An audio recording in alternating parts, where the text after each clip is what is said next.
Hello, this is Gene. I know it's been a while since I talked to you guys, but something's happened the last couple days that I want to talk about, and I've talked about this before. Normally, I don't really talk about the distractions that we have right now. When people want to talk about feminism or the Jews or something like that, all these are distractions, and we keep taking the eye off what we need to do. I mean, Dick Fuentes talked about it last night. This whole drama that had been going on with Turning Point USA, and they fired some girl because she was in a video or a photo with him. And these things don't really matter to anything. Now, of course, it matters because this is just interesting how this thing happens. And I want to talk about this and how it kind of relates to this other story I'm going to talk about and how they kind of like are related to each other. On this channel, I've talked at length about female nature, and I think I'm going to try to explain it in these two stories what that is and how we saw it play out in these two totally different scenarios, but still relatable to itself. Now, most people know that the biggest court case that's been going on for a while has been in Dallas, Texas. It is for a former cop who murdered a person that she thought was in her apartment. Her name was Guyger. Average looking woman. Now, today's she would be considered probably a little bit more than average because she is somewhat fit. But clearly she made a mistake, and she got sentenced for 10 years. Now, there are a couple different things that I want to talk about this story. I really like the fact that Botham Jean's brother, got up, forgived her, and they hugged and all that stuff. And the judge did this as well. And I'm looking on Twitter before the sentence was done, and all these people want her to serve, 99% or 99 years, or they should die because he died. And I'm just thinking to myself, okay, I want to research this. I know that the person that happened to be accused and convicted happened to be a white girl, and she killed somebody of color, let's say. So I read into it. To be honest, I wasn't really paying attention of it because I think this is just all superfluous to the real thing that's going on in the United States and the West in general. I didn't realize that pretty much the entire court staff was black. I didn't realize most of the jury was black. So this is another weird thing that we're going to get into, and it's not really weird. It's kind of how it is. But I started looking at it, and I said, okay, everybody's talking about these texts. And I don't have the text in front of me, but there were a couple of them that were a little bit, I ain't going to say they're really offensive. So I tried to put myself in the position of a person that might be black, I guess, and thinking that what she said would be considered racist if you said it to that person right in front of you. And there were probably one that really got me. They didn't really get. They had a little quip about Martin Luther King Day, and that he was dead or something. And she was obviously not the most moral person. She was having an affair with a married woman, a married man, who I imagine based on his name was Hispanic. So when they had these little text back and forth during this event, this Martin Luther King parade, they said certain things that were probably, I don't know. I think they're just kind of stupid. I don't think there's really racism there. And then the other thing she said that, there were black officers and they just do things a little bit different than they would do if they were controlling the situation. He said, and she started up not racist, but they're doing it a little bit different than we would do it. And I guess that was kind of a put down. This is what people do all the time, especially in places like cops. And the fact that she was emboldened to do this, it shows that she was actually included into the sanctity of being a cop. In the military, we said this shit all the time. I know I did it. People said things because I was white that I couldn't do certain things. I had no butt, couldn't jump, stuff like that. And I said the same things about people that have come from different ethnic backgrounds. And of course, that's 20, 30 years ago. And I get it, we've changed a little bit. But I really didn't see anything that was so offensive. So I just went on there and I look on Twitter, and just all these people are just saying she's so racist and she clearly had a motive to do all this stuff. And I'm like, okay, let me back up. Let me listen to the 911 tape, because I heard everybody said, oh, she didn't help him when he died or when he shot her, and that that I'm listening to it, and you could tell that she said, I'm fucked. Well, yeah, of course she believes that way because she's a cop and she killed somebody that wasn't in her apartment, and she knows that she's fucked. I mean, most people would think the same thing. And then you could tell that the shock of it hit her. When I'm not talking about shock of it, I'm talking about the actual clinical diagnosis of shock. Because he continually says, I thought he was in my apartment. I thought this was my apartment. I thought this was my apartment. I thought this was my apartment. And she's almost trying to get her back, get her stuff back. But people online are saying that, what were they trying to say? That she thought that this was an intentional act, that she decided she's going to go up to this 4th floor to go find him because she wanted to kill him just because he was black. And this is what we're going to get into right now. Because it continually, we had the race traders out there, as Devin Tracy said, the race vultures were out there, during the trial, saying that this is another case of an unarmed black person being killed by a cop. But this is just basically a woman who her attention was not where it should have been. And in our society, this is kind of how we are. We walk through parking lots and we think we're where we're supposed to be. We're looking at our phone and we don't realize, and you just go, it's like we're on autopilot that gets it to your house. Now, this is where I want to get into the 2 different stories. First of all, it was the correct decision, and she should serve time. I said in the texts and the thing that I was watching, I said I thought she'd get 7 years. She got 10, and of course, I guess with with behavior, she'll probably be out in 5. She might get killed in prison. We don't know. But the Twitter just was going crazy. They just could not fucking believe it.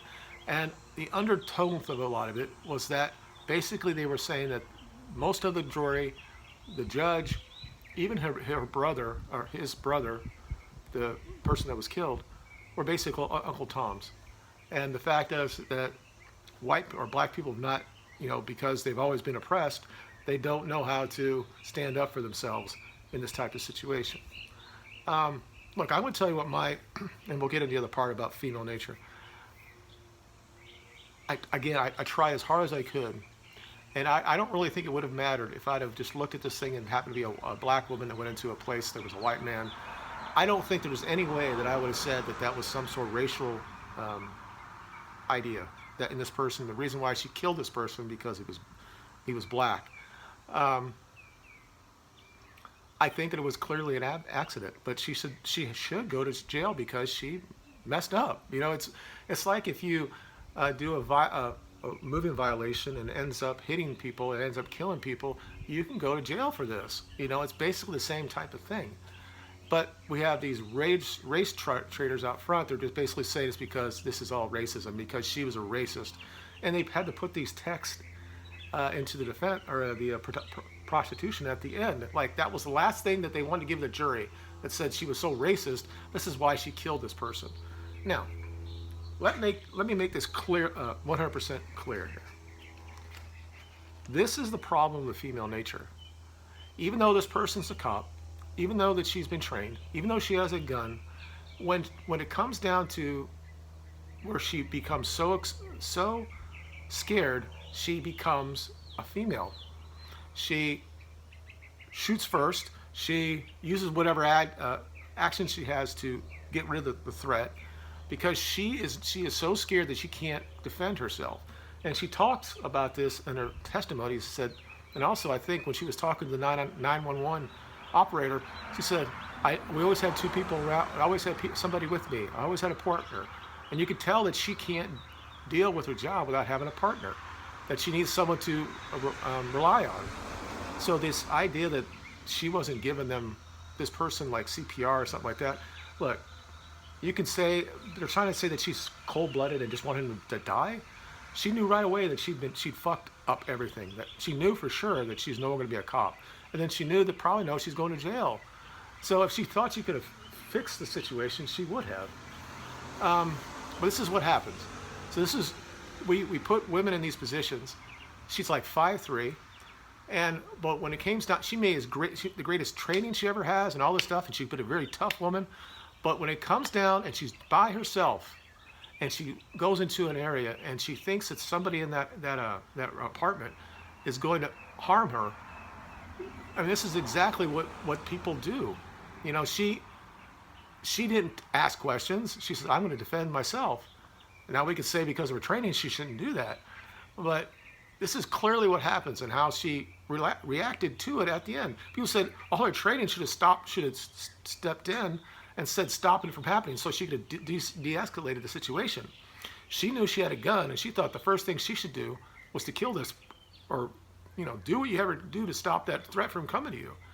And there are a lot of people that are behind this, and I'm talking about, I'm not almost directly, but when the media continually says that men are going to kill you, that all men can possibly do shit to you, that most men are rapists, regardless of the color, this is what we were told.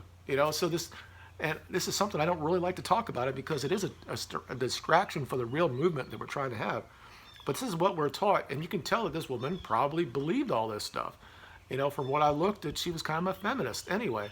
So she believed this type of thing.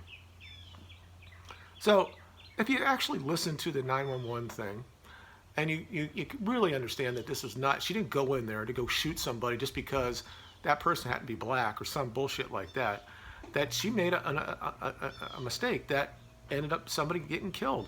She should go to jail for it. But the vitriol that we have, because the judge, who happened to probably knows her, work in the same side because she's a judge and she's a cop, she hugged her, and the brother hugged her and forgived her. And this should be something that we should just be proud of, that we have people in this country that would do this.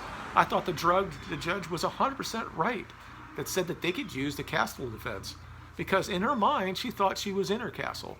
And at what point do you say your castle begins? When you live in an apartment complex, once you open up the outer doors to go to where all the apartments are you considered in your castle, or do you have to wait to physically go into the room that you're in? I mean, she fucked up. Nobody here is not saying she didn't, and she should go to jail. But it almost sounded like there are a lot of people on Twitter that wanted like some rioting to happen after this, because they thought this was Rodney King or something all over again. I mean, it brings me back to how female nature is, and I'm going to get back now with Nick Fuentes. These girls that were photographed with Nick are people who are conservatives that clearly were attracted to Nick because in this world we don't really have dangerous boys anymore. We're not, in the old days in the gangs, I mean we still have it, but these girls they look at Nick as almost like a bad boy. So they want to go in and do whatever they want to do with him. So they think it's kind of edgy to have this video of him, or a photo with him, and because what they're used to is just guys that are just doing the same old bullshit that aren't really going to do anything for the future of the United States. These are guys that will cuck out at the last second. So when they have a guy like Nick Fuentes is going to always be firm in what he believes, he's not continually be wishy-washy, that women are attracted to this. And of course, not all women, okay?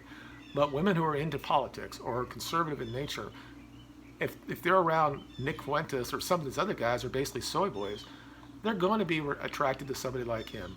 I mean, maybe not physically, but clearly mentally, or we're talking about politics, that he gives a good account for himself, and our ideas, in a lot of ways, are almost non-challengeable. I mean, everything about immigration we're right on. But anyway, but this is female nature too.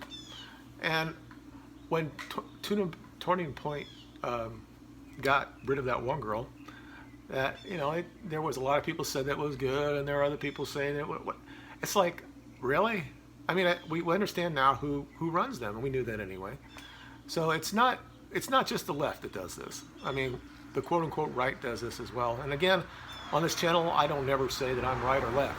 I'm a registered Democrat, and the last time I voted for Trump. That's the first time I voted for a Republican in my life, and I'll be doing it next time as well, because that's just the way it is. I mean, there is nobody that could do this.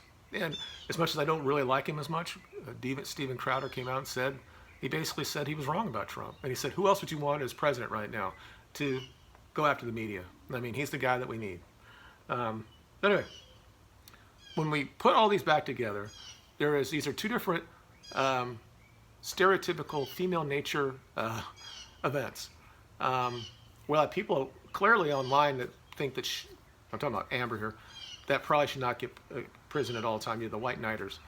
But this is clearly what I would think a woman would do if they had a gun in her hand and she thought she was in her apartment and this guy was getting up, and the fact is we have society and our media and everything else that says you don't have to worry about attention. You can just sit there and be on your phone, and everybody has told you that all men are bad. And this idea that she just shot him because he was black is stupid. If there had been a white guy in there at that time, she would have done the same damn thing. If it had been a woman, it might have been the same thing. She was in fear of her life basically on a training probably she saw when she was a cop, probably saw a lot of bad things happen. And also at the very instinctual level, she said, I have to take care of myself. And she thought this was the best way to do it.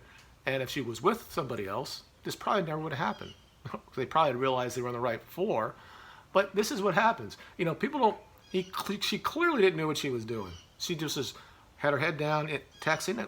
You can get upset at the fact that she was texting a married man and saying, later on we'll have sex or some shit like that. Everybody does this in some way or another, okay? We're on the phone. We don't see what's happening. It happens all the time. People are driving a car and they kill people because they're on their phone. You can see it everywhere you go. They're walking with their head down, looking at the phone. I can see it on the road. I see it all the time. It is an accident going out. And she did the same thing. And she is responsible for her actions after that. But to put some sort of motivation on there, saying because she said something that might be off color, that she now is racist, and this is now a racial incident. Fortunately, the DA did not give her a charge of hate crime. But this is, when you got those race traitors out front, and they're continually saying stuff like this is a great day when she was first found guilty for black people. Why? It's a great day for justice, I guess. But do I really think that this woman would ever do this again? Do I really think that she would be a threat on society ever again? Again, she should go to jail. And you could say she has all that training as a cop. She should be looked at a different level. Some of that could be true. Maybe that's why I got the 10 years. Again, I'm trying to be very rational, and I think that the judge did the right job with what she did as well. But this undercurrent thing is that because most of the jury was black or people of color, that now those people are Uncle Toms, and now that the judge was an Uncle Tom because she's part of the system, and sometimes you have to be above all that. And the fact is, what we saw there is the greatest things that we see in humanity, regardless of color. What I saw there between the brother and the judge, I think, is exactly what should happen in a position like this. I really believe, this is not a serial killer. This is not somebody that goes up and cuts up women or molests kids and then kills them. This is somebody that made a mistake. She's going to jail for 10 years. She may not make it out of jail. I imagine they might separate her because she's a cop. And the fact is, the jail is 100% or 80% black. So there are issues that we can have in this country. We can talk about race. This case is not racial at all. This is just somebody didn't pay attention, was doing something she really shouldn't be doing, talking to her person that she was in an affair with, and she just wasn't paying attention. And then at the time when she thought she was in her apartment, she used deadly force because she was a female. She was 5'3", and she decided this is the only way that I could save myself, because instinctually, and also because how the media itself is trying to tell you that everybody is going to kill you if they have the ability, especially if they're men. So let me know what you think below. Thank you for watching the video, and we'll talk to you guys later. Bye.